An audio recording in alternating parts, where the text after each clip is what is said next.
I hope all are good at home. Now, what we are studying today is compound microscope. Compound microscope होता क्या है? It is a device which is used to magnify an image many times. Images को बहुत ज़्यादा times जब हमें बड़ा करके देखना होता है तो हम सिंपल माइक्रोस्कोप की जगह क्या यूज़ करते हैं? Compound microscope. ये कंपाउंड माइक्रोस्कोप का क्या है? रे डायग्राम है। क्या है ये? रे डायग्राम। ये कैसे बना रे डायग्राम? इसको ध्यान से समझिए। यहाँ पे क्या रखा हुआ है? Object A B. ये क्या है इस लेंस का? फोकस। ये ऑप्टिकल सेंटर। ऐसे ही इस लेंस का ये क्या है? Optical centre. ये क्या है इस लेंस का? फोकस। ये क्या है इधर वाले लेंस का? फोकस। अब ये दोनों लेंसेज है क्या? एक इस लेंस को हम बोलते हैं ऑब्जेक्टिव लेंस। क्या बोलते हैं इसको? Objective lens. और इस लेंस को बोलते हैं हम आईपीस। क्या बोलते हैं इसको? आईपीस। क्यों? क्योंकि इस तरफ हमारी आईज होती है। हमने ऑब्जेक्ट को ऑब्जेक्टिव लेंस के आगे रखा। कहां पे रखा? Beyond F. Beyond F. और इसकी इमेज यहाँ पे हमें बनाई जो ये फाइनल इमेज थी। क्या किया हमने? सबसे पहले ऑब्जेक्ट को यहाँ पे रखा। ऑब्जेक्ट को यहाँ पे रखने के बाद इसकी इमेज इस पॉइंट के ऊपर बनी।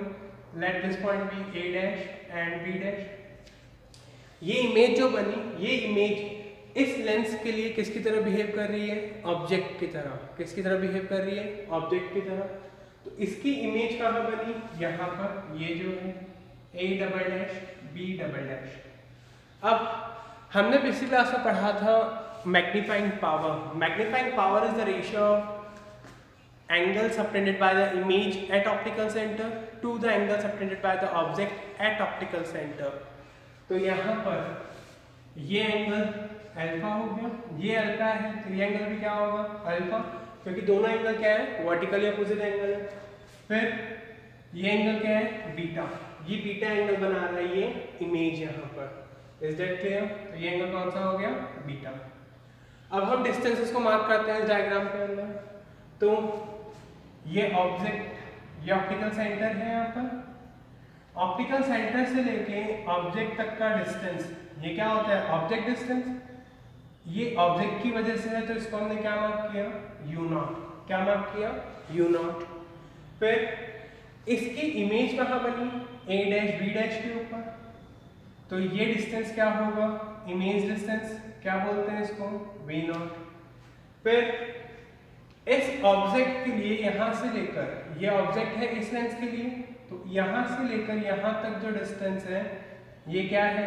ऑब्जेक्ट डिस्टेंस इस लेंस के लिए।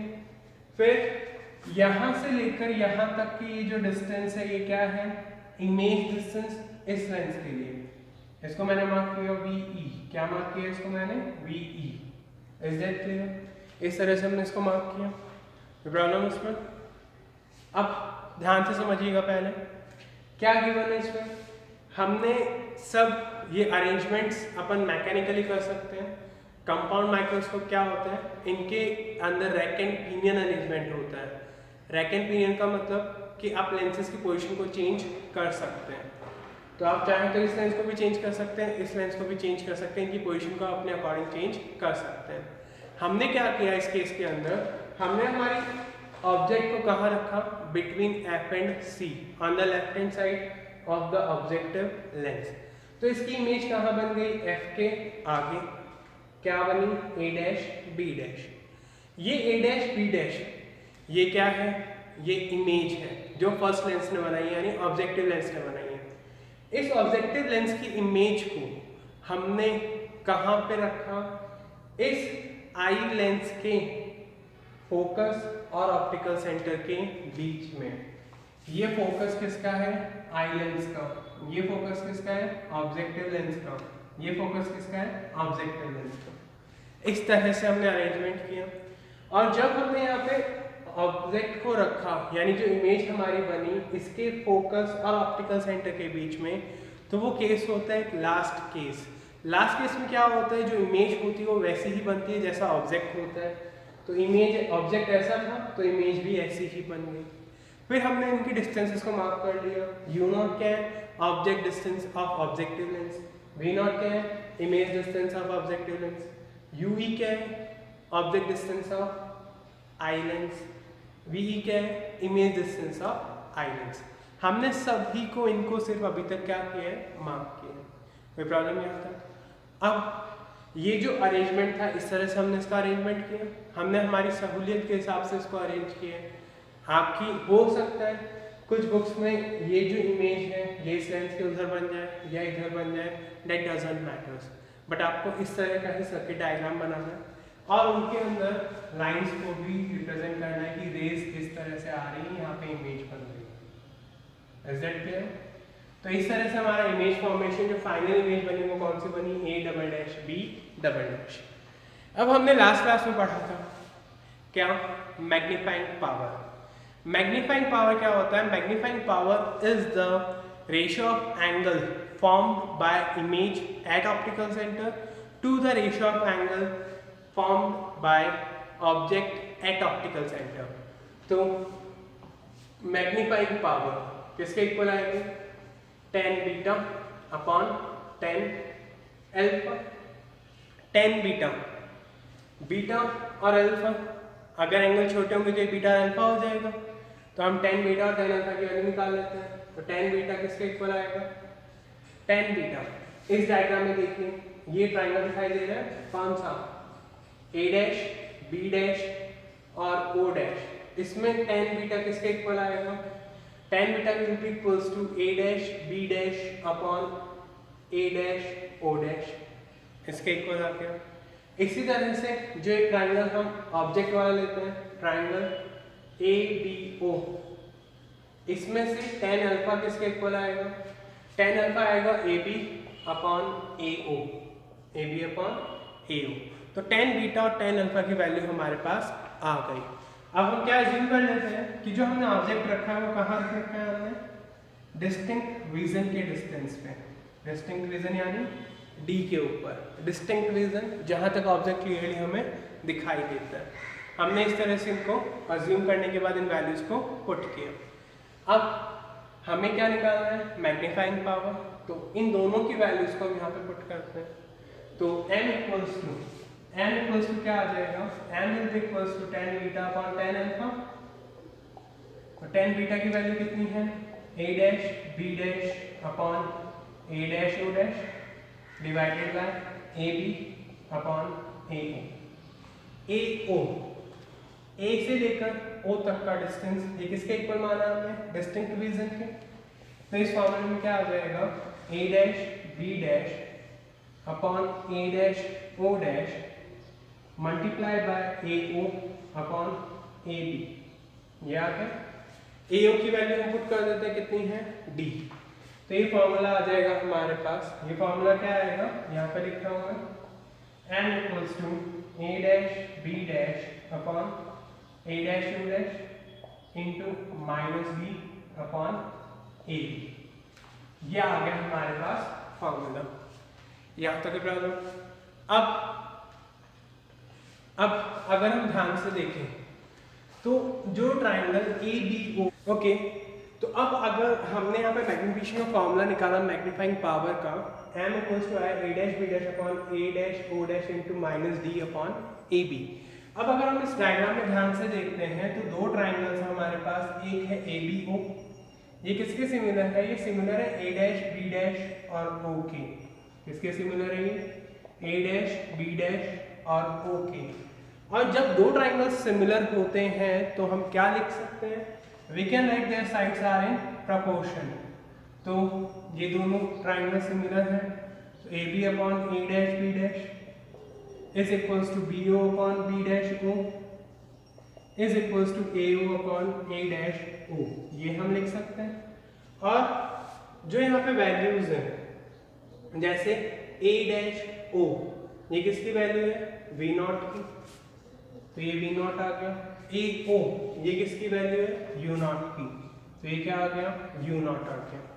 तो इस तरह से हम इनकी डिस्टेंस को लिख सकते हैं। इन डिस्टेंस को लिखने के बाद अब अगर हमें A dash B dash upon AB की वैल्यू पुट करनी है, A dash B dash upon AB, तो इसकी वैल्यू क्या है, ध्यान से देखिए, V0 अपॉन U0।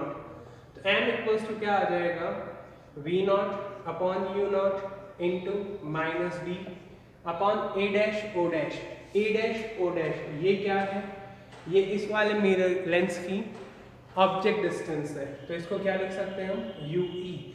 तो हमारे पास मैग्निफिकेशन का ये फॉर्मूला आ गया, ये क्या आ गया हमारे पास, मैग्निफिकेशन का फॉर्मूला। अब साइन कन्वेंशन यूज करते हैं, v नॉट डिस्टेंस किधर है, राइट हैंड साइड तो पॉजिटिव, u नॉट किधर है, लेफ्ट हैंड साइड तो नेगेटिव, ue भी किधर है, लेफ्ट हैंड साइड तो नेगेटिव, तो दो नेगेटिव तो क्या हो गए, कैंसिल। तो मैग्निफिकेशन का फॉर्मूला क्या आ गया, magnifying power is equals to v not upon u not minus के साथ इंटू d अपॉन ue। ये किसका फॉर्मूला आ गया, मैग्नीफाइंग पावर का। इस तरह से हम क्या निकाल सकते हैं, इसकी मैग्नीफाइंग पावर। क्लियर है, तो मैग्नीफाइंग पावर आ गई हमारे पास कितनी, m is equals to minus we not upon you not into d upon ue। Diagram main है, इसमें डायग्राम अगर समझ में आ जाएगा तो कोई दिक्कत नहीं आएगी। वापस देख लीजिए इस डायग्राम को एक बार, क्या था, एक ऑब्जेक्टिव लेंस एक आई लेंस, हमने ऑब्जेक्ट को कहाँ रखा, beyond F but between C and F, तो इमेज कहाँ बन गई, इसके फोकस के आगे। इस इमेज को हमने इस तरह से अरेंज किया कि ये जो इमेज है इस लेंस के लिए किसकी तरह बिहेव करे, किसकी तरह बिहेव करे, ऑब्जेक्ट की तरह। और ये कहाँ पे रखा हुआ हमने, फोकस और ऑप्टिकल सेंटर के बीच में। फिर हमने मैग्नीफाइंग पावर का फॉर्मूला यूज किया, डेरिवेट किया, तो हमारे पास मैग्नीफाइंग पावर का क्या आ गया, फॉर्मूला आ गया। अब क्या है इसके केसेस, केसेस क्या है, ऑब्जेक्ट की पोजीशन को चेंज कर दें या इमेज की पोजीशन को चेंज कर दें, वो क्या होते हैं वो अब हम देखते हैं। इसके दो केसेस डिस्कस करते हैं। तो पहला केस क्या है, केस फर्स्ट, जब ऑब्जेक्ट फोकस पे रखा हुआ, जब ऑब्जेक्ट कहाँ पे रखा हुआ, फोकस पे। तो जब ऑब्जेक्ट फोकस पे रहेगा तो मैग्नीफाइंग पावर क्या हो जाएगी, magnifying power is equals to minus we not upon F not into d upon ue। Object distance की जगह सिर्फ क्या आ जाएगा, focal length of the objective lens. Case two, अगर हमारी इमेज जो है वो डिस्टिंक्ट विजन पे बने, कहाँ बने, डिस्टिंक्ट विजन पे, तो VE किसके इक्वल हो जाएगा, माइनस डी के। हमने लेंस फॉर्मूला पढ़ा है, लेंस फॉर्मूला क्या होता है, 1 upon F is equals to 1 upon v minus 1 upon u. Eyepiece के लिए लिखना है तो FE VE UE, तो VE की प्लेस पे क्या आ जाएगा, माइनस वी, तो 1 upon FE is equals to minus 1 upon VE minus 1 upon UE। अब हम इस इक्वेशन में VE के प्लेस पे हमने क्या पुट कर दिया, D, माइनस का D। इज दैट क्लियर, तो ये फॉर्मूला आ गया। इस माइनस के 1 अपॉन डी को उधर शिफ्ट कर दें या फिर इसको इधर शिफ्ट कर दें। उसके पहले हमने इसको शिफ्ट किया तो ये क्या आएगा, 1 upon FE plus 1 upon D is equals to minus 1 upon UE, ये आ गया। अब इस इक्वेशन को d से मल्टीप्लाई कर देते हैं, तो जैसे ही d से मल्टीप्लाई करेंगे तो ये फॉर्मूला क्या आ जाएगा, d upon FE plus 1 is equals to d upon UE, ये आ गया फॉर्मूला। तो हमारे पास d अपॉन UE की वैल्यू आ गई कितनी, d अपॉन FE प्लस 1। तो मैग्निफिकेशन के फॉर्मूले में और चेंज आ जाएगा, minus we not upon you not minus we not upon you not, N equals to आ गया हमारे पास minus we not upon you not, और इसकी प्लेस में हमने वैल्यू पुट कर दी, तो नेगेटिव साइन एक यहाँ पर है, तो negative into negative positive 1 plus D upon FE। इस तरह से जो मैग्नीफाइंग पावर का फॉर्मूला होता है वो चेंज भी हम कर सकते हैं हमारी रिक्वायरमेंट्स के अकॉर्डिंग। Is that clear? अब हम देखते हैं टेलीस्कोप। टेलीस्कोप में क्या होता है, ओके अब हम हमारा नेक्स्ट टॉपिक देखते हैं टेलीस्कोप। अभी हमने देखा था कंपाउंड माइक्रोस्कोप। कंपाउंड माइक्रोस्कोप का जो सेकंड केस था उसमें मेरे से थोड़ी सी गलती हो गई थी। जो हमने सेकंड केस में क्या किया था, हमने V इक्वल्स टू पुट किया था माइनस डी। क्या पुट किया था, माइनस डी, बट डायग्राम में ध्यान से देखना D भी नेगेटिव था और VE भी क्या था, नेगेटिव था। तो VE किसके इक्वल रहेगा, प्लस D के। तो एक नेगेटिव साइन का जो डिफरेंस आ रहा है वो नहीं आएगा, कॉपी वाला सही है। Is that clear?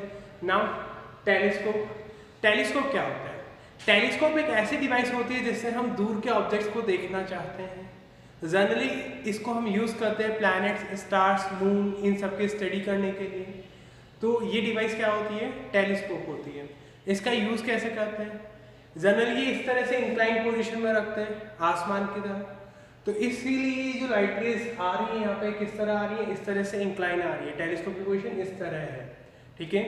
तो ये लाइट रेज इस तरह से आई, एक लाइट रे ऑप्टिकल सेंटर से पास हुई जो ऐसी की ऐसे आ गई, दूसरी लाइट रे इंक्लाइन थी जो जस्ट फोकस के नीचे आके मिली इस पॉइंट के ऊपर।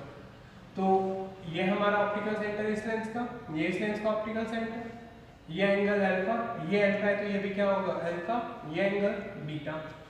अब इनफाइनाइट पे अगर कोई ऑब्जेक्ट होता है तो हमें उसके बारे में ज़्यादा पता नहीं होता है। जैसे सन बहुत दूर है, हम उसकी इमेज या हमें नहीं पता उसकी साइज कितनी बड़ी है, तो उसकी जो इमेज बनी वो पहले कैसी बनी? वो यहाँ पे बनी इस पॉइंट के ऊपर। क्या नाम था उस इमेज का? AB, और ये पॉइंट कौन सा था? F। फोकस किसका? इस लेंस का। ये लेंस कौन सा होता है? Objective lens. ऑब्जेक्टिव लेंस कौन सा होता है? जो ऑब्जेक्ट के पास में रखते हैं। ये कौन सा लेंस है? आई लेंस, और इधर क्या है? हमारी आईज। अब इसकी इमेज जस्ट फोकस के नीचे बनी, इसको हम अरेंज करेंगे इसके अकॉर्डिंग कि ये इस लेंस के कहाँ आ जाए? Between focus and optical centre. तो इसकी इमेज यहाँ पे बन गई A', B'। इस तरह से इसकी क्या बनी? इमेज बनी टेलीस्कोप के अंदर। इस टेलीस्कोप के अंदर क्या हो रहा है? रिफ्रैक्शन हो रहा है। क्या हो रहा है? रिफ्रैक्शन। तो इसे बोलते हैं रिफ्रैक्टिंग टेलीस्कोप। क्या बोलते हैं इसको? Refracting telescope. तो अब m हमें निकालना है, तो m इक्वल टू क्या होता है? tan beta upon tan alpha. Same thing tan beta. इस ट्राइंगल में देखिए A, ट्राइंगल का नाम क्या है? ABO dash. तो tan बीटा कितना है इसमें? tan बीटा इक्वल है AB अपॉन AO डैश। और ऐसे ही हम ट्राइंगल, ये जो ट्राइंगल है हमारे पास AOB, इसमें tan अल्फा निकालते हैं। तो इसमें tan अल्फा कितना है? tan अल्फा इसमें AB अपॉन AO कितना है? AB upon AO। तो tan बीटा आ गया, tan अल्फा आ गया, इन दोनों की वैल्यूज को हम इसमें पुट करते हैं।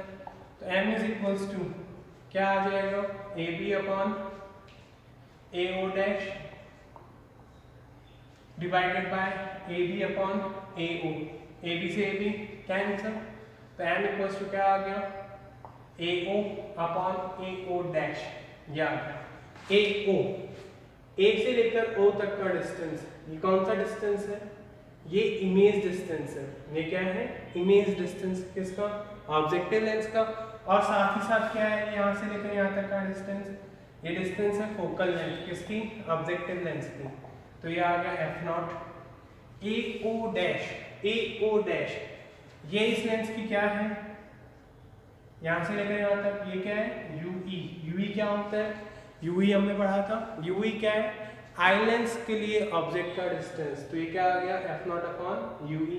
F0 राइट हैंड साइड है positive, UE left hand side है, तो एक नेगेटिव का साइन आ गया। ये क्या आ गया? मैग्निफिकेशन। क्या आ गया? मैग्निफिकेशन। इतना ही करना है इसमें। अब नेक्स्ट हम निकालते हैं केस फर्स्ट केस क्या? जब ऑब्जेक्ट आई लेंस के लिए कहाँ रखा हुआ है? फोकस पे। तो m इक्वल्स टू क्या आ जाएगा? m इक्वल्स टू आ जाएगा माइनस F0 अपॉन FE, वो भी नेगेटिव, तो ये दोनों कैंसिल, तो F0 अपॉन FE। ये क्या आ गया? मैग्निफिकेशन के लिए क्या आ गया? फॉर्मूला आ गया। नेक्स्ट, अब अगर ये डिस्टेंस UE नेगेटिव है तो UE भी नेगेटिव था, तो ये भी क्या रहेगा? नेगेटिव, तो ये नेगेटिव साइन के साथ ही आएगा। ये केस फर्स्ट हो गया। सेकंड केस क्या है? जब ऑब्जेक्ट कहाँ रखा हुआ है, जब इमेज कहाँ बन रही है उसकी डिस्टिंक्ट रीजन के ऊपर। तो अभी हमने फॉर्मूला देखा 1/VE minus 1/UE is equals to 1/FE। VE के बेस पे क्या पुट कर देंगे? D, तो 1/D minus 1/UE is equals to 1/FE। इस फॉर्मूले को हमने D से मल्टीप्लाई कर दिया, तो 1 minus 1/UE, D upon UE is equals to D upon FE। ये हमारे पास फॉर्मूला आ गया। तो इस फॉर्मूले को और हमें इस फॉर्मूले को अब रिलेट करना है, तो रिलेट करने के लिए आप कोई भी फॉर्मूला अप्लाई कर सकते हैं। तो लास्ट में इसमें मैग्निफिकेशन का फॉर्मूला क्या आएगा, मैग्निफिकेशन का फॉर्मूला यहाँ पर हम निकाल सकते हैं। जैसे हमने यहाँ पे 1/UE की वैल्यू पुट कर दी इसमें, तो मैग्निफिकेशन के टर्म्स में ये फॉर्मूला आ जाएगा। तो इस तरह से हम इसका मैग्निफिकेशन भी फाइंड कर सकते हैं। Is that clear all of you? Next thing is reflecting type telescope. Reflecting type telescope किस तरह का होता है, इस तरह का कुछ ये डायग्राम होता है, इसके सेंटर में इस तरह से कुछ है। क्या होगा इसमें, जब आप यहाँ से देखेंगे तो ये ऑपेक है, ये क्या है, ऑपेक। जब आप इसमें इस तरह से लाइट रेज एंटर करेगी, इस तरह से क्या एंटर करेगी, लाइट रेज, तो ये लाइट रेज एंटर होगी, ये लाइट रेज इस सरफेस से टकरा के बाहर आएगी। ऐसे ही यहाँ से जो लाइट रेज एंटर होगी वो इस सरफेस से टकरा के बाहर आएगी। ये भी क्या है, इस तरह से ऑपेक है। ये होता है रिफ्लेक्टिंग टाइप टेलीस्कोप, जिसके अंदर लाइट रेज का सिर्फ रिफ्लेक्शन होता है। क्या होता है, रिफ्लेक्शन, यानी लाइट रेज को एंटर होने के लिए हमने सिर्फ इतनी ही जगह दी है कि लाइट रेज यहाँ से एंटर होगी तो यहाँ पे डाइवर्ज हुई, फिर यहाँ पे बंद, यहाँ पे क्या है, आई है, यहाँ पे क्या है, आई। इस तरह से हम इसको रख सकते हैं। ये कौन सा टेलीस्कोप है, रिफ्लेक्टिंग टाइप टेलीस्कोप। इसमें सिर्फ कॉन्वेक्स मिरर्स का यूज करते हैं। ये कौन सा मिरर है, कॉन्वेक्स, और ये कौन सा है, कॉनकेव। इन दोनों मिरर्स का हमने यूज किया। यहाँ से लाइट रेज को अंदर आने की इतनी ही जगह थी, बाकी का पार्ट क्या था, ऑपेक था। यहाँ से लाइट रेज अंदर नहीं आ सकती थी, ठीक है, यहाँ से लाइट रेज आगे जा नहीं सकती थी, तो सिर्फ हमें इतना सा पार्ट जहाँ से लाइट रेज गई वो रिफ्लेक्ट होके बाहर निकल गई हमारी आइस के पास। ये कौन सा होता है, reflecting type telescope. Is that clear all of you? इस डेरिवेशन को भी वापस देख लेते हैं एक बार। m is 10 beta upon 10 alpha, तो 10 बीटा की वैल्यू हमने इस ट्रायंगल से निकाल ली, AB upon AO dash. 10 alpha की वैल्यू निकाली, दोनों की वैल्यू को पुट किया, तो ये क्या आ गया, -F0 अपॉन UE। फिर केस फर्स्ट, जब ऑब्जेक्ट कहाँ पे रखा हुआ है, फोकस पे, किसके, आईपीस के, तो FE पुट किया तो ये फॉर्मूला आ गया। फिर इमेज कहाँ बनी, डिस्टिंक्ट रीजन के, किसके, आई लेंस के, तो ये कॉरिलेशनशिप आ जाएगा, उसको हम यूज कर लेंगे हमारे रिक्वायरमेंट के अकॉर्डिंग। और फिर क्या है, रिफ्लेक्टिंग टाइप टेलीस्कोप। क्या होता है, दो कौन से मिरर हैं, कॉनकेव, एक कौन सा है, कॉन्वेक्स, इनको हमें यूज करना है। क्लियर है सबको? अब हम इस चैप्टर का एक न्यूमेरिकल बचा हुआ है, वो लास्ट क्वेश्चन और देखते हैं। लास्ट क्वेश्चन देखते हैं, क्वेश्चन नंबर 8, जो कंपाउंड माइक्रोस्कोप के ऊपर बेस्ड है। क्या गिवन है इसमें, focal length of objective and eye lens. Objective lens की फोकल लेंथ और आई लेंस की फोकल लेंथ हमें गिवन है। Of compound microscope are 0.95 centimeter and 5 centimeter respectively. They are separated by 20 centimeter. They are separated by 20 centimeter. Final image is formed at 20 centimeter from the eye lens. V कितना है, 25 centimeter from the eye lens. ये हमें इस question में given है। Find the magnification of the microscope. M की value हमसे पूछी है। किसकी वैल्यू पूछी है, M की।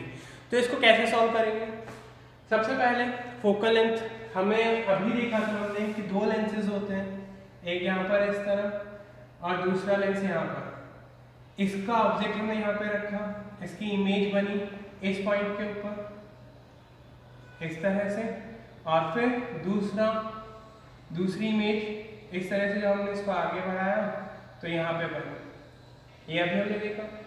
तो इसकी फोकल लेंथ हमें गिवन है कितनी है, 0.95 सेंटीमीटर। इसकी फोकल लेंथ हमें गिवन है 5 सेंटीमीटर। फिर हमें क्या गिवन है, लेंथ, इन दोनों लेंसेज के बीच की लेंथ ये कितनी है, 20 सेंटीमीटर। इन दोनों लेंसेज के बीच की डिस्टेंस कौन सी है, देखिए यहाँ पर, यहाँ से लेकर यहाँ तक ये डिस्टेंस कौन सी है, ये डिस्टेंस है हमारे पास u0। कौन सा डिस्टेंस है, u0। Is that clear? और ये डिस्टेंस कौन सी है, VE, इमेज डिस्टेंस। इस तरह से हमारे पास ये डिस्टेंसेस गिवन है। क्लियर है सबको? तो अब हमें इसको फॉर्मूले में अप्लाई करना और इसको क्या करना है, हमें सॉल्व करना है। तो सबसे पहले हमें दो चीजें कौन सी गिवन है, हमें एक तो गिवन है FE और एक गिवन है VE। FE और VE हमें गिवन है, ये क्लियर है सबको? तो आई लेंस के लिए हम लेंस फॉर्मूला लगाते हैं, किसके लिए, आई लेंस के लिए। तो eye lens 1 upon v e minus 1 upon you E is equals to 1 upon f e. हमें किसकी वैल्यू निकालनी है? 1 अपॉन यू ई की।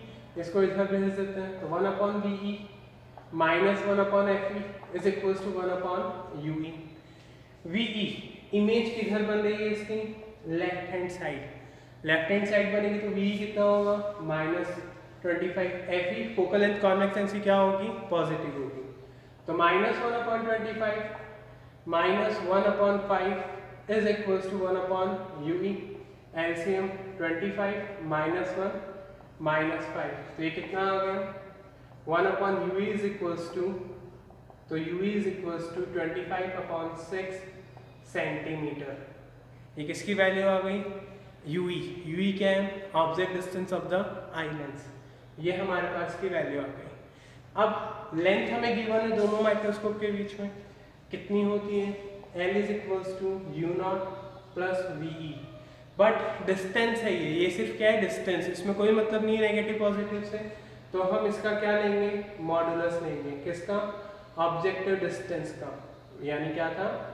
एक तो क्या था? ऑब्जेक्टिव डिस्टेंस इसका और इसकी इमेज डिस्टेंस, यानी एक तो V0 और एक UE। तो V0 प्लस UE।